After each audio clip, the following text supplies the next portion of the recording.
कल जो हमने वीडियो लेक्चर नंबर 1 लिया था, आज हम उसके क्विज की तरफ जाते हैं। सबसे पहले हम लेक्चर नंबर 1 के क्विज देखेंगे। फीडबैक का होना बहुत ज़रूरी होता है और ये मोस्ट इम्पोर्टेंट एमसीक्यूज़ हैं जो पिछले पेपरों में आए हुए हैं और ये बार-बार पेपर में आते हैं, रिपीट होते हैं हर पेपर में, तो आप लोगों ने इनको गौर से देखना है। और आपको पता है फेडरल पब्लिक सर्विस कमीशन में जो एसएसटी का एग्ज़ाम है उसमें इंग्लिश 20 मार्क्स की होती है और 80 मार्क्स का पेडागोजी होती है। जो 20 मार्क्स की इंग्लिश होती है इसको अलहदा पास करना बहुत ज़रूरी होता है। चाहे आप लोग पेडागोजी में 70 मार्क्स भी ले लें, लेकिन अगर आप इंग्लिश में फेल हैं तो आप फेल हैं, तो आप मेरिट में नहीं आ सकते। तो इसलिए इंग्लिश के ऊपर भी बहुत ज़्यादा तवज्जो देनी है। इसलिए हम सबसे पहले इंग्लिश का पोर्शन कर रहे हैं। उसके बाद जनरल और इंग्लिश जो है आपको हर टेस्ट में जो है ये काम आएगी। तो आपने इसके जो आंसर है वो कमेंट सेक्शन में लिखने हैं। नेक्स्ट है हमारे पास most repeated English MCQs in federal public service commission का लेक्चर नंबर 2 करेंगे। फर्स्ट लेक्चर के आपने आंसर जो है वो हमें कमेंट में लिख के देने हैं। सेकंड के हम सबसे पहले सिनोनिम्स देखते हैं। तो सबसे पहला वर्ड है सेवी। सेवी का मतलब होता है कॉमन सेंस, तो जो इसका सिनोनियम होगा वो अंडरस्टैंड होगा। सेकंड है हमारे पास गोई। गोई का मतलब होता है जज्बात, तो सेंटिमेंटल, सेंटिमेंटल का मतलब भी जज्बात होता है, तो इसका आंसर सेंटिमेंटल होगा। अगले हमारे पास फोरे। फोरे का मतलब होता है वंडर, हैरान कुन तौर पर, मतलब अचानक से हमला कर देना। और रेड का मतलब भी होता है वंडर, मतलब अचानक से हमलावर हो जाना। एब्सोल्यूट होता है मुकम्मल तौर पर और लिमिटलेस भी होता है मुकम्मल तौर पे। अगले हमारे पास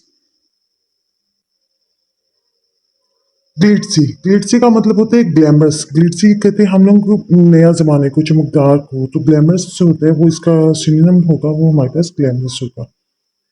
अगला हमारे पास जो है विनैलिटी। विनैलिटी हम लोग कहते हैं जमीर फरोश को, तो करप्शन जो है वो भी इसी जमीन में आता है, विनैलिटी के जमाने में। वेरी का मतलब होता है होशियार, तो वेरी का जो सिमिलर मीनिंग होगा वो विजिलेंट होगा। विजिलेंट का मतलब भी होशियार होता है। अगला है हमारे पास रेन। रेन का मतलब होता है लगाम, जो घोड़े को कंट्रोल करने के लिए हम लगाम लगाते हैं ना, उसको रेन बोलते हैं। तो इसका जो सिनोनिम होगा वो कंट्रोल होगा। अगले हमारे पास पाइक। पाइक का मतलब होता है बेजार होना और इरिटेट का मतलब भी बेजार होना होता है, तो पाइक का जो सिनोनिम है वो इरिटेट होगा। नेक्स्ट है जी हमारे पास डिफेंस। डिफेंस का हमने ऑपोजिट मीनिंग देखना है। अब हमारे पास जो वर्ड आ रहे हैं वो ऑपोजिट मीनिंग के आ रहे हैं। तो डिफेंस के जो होता है उसका जो ऑपोजिट मीनिंग होगा वो ओबीडियंस होगा। वॉल्विंग। वॉल्विंग का मतलब होता है तरक्की पजीर और स्टेगनेटिंग का मतलब होता है तरक्की याफ्ता, तो वॉल्विंग का जो ऑपोजिट मीनिंग होगा वो स्टेगनेटिंग होगा। कोक का मतलब होता है अजीब शख्स, बेवकूफ सा, और सेन समझदार अक्लमंद को कहते हैं, तो कोक का जो ऑपोजिट मीनिंग होगा वो सेन होगा। अगला है हमारे पास डी बोनियर। डी बोनियर का मतलब होता है खुशिकलाक, तो जो इसका ऑपोजिट मीनिंग होगा वो हमारे पास सीरियस होगा, क्योंकि खुशिकलाक का सीरियस होता है। कंसाइनमेंट। कंसाइनमेंट का जो होता है वो छुपा हुआ और इंडिकेशन जाहिर।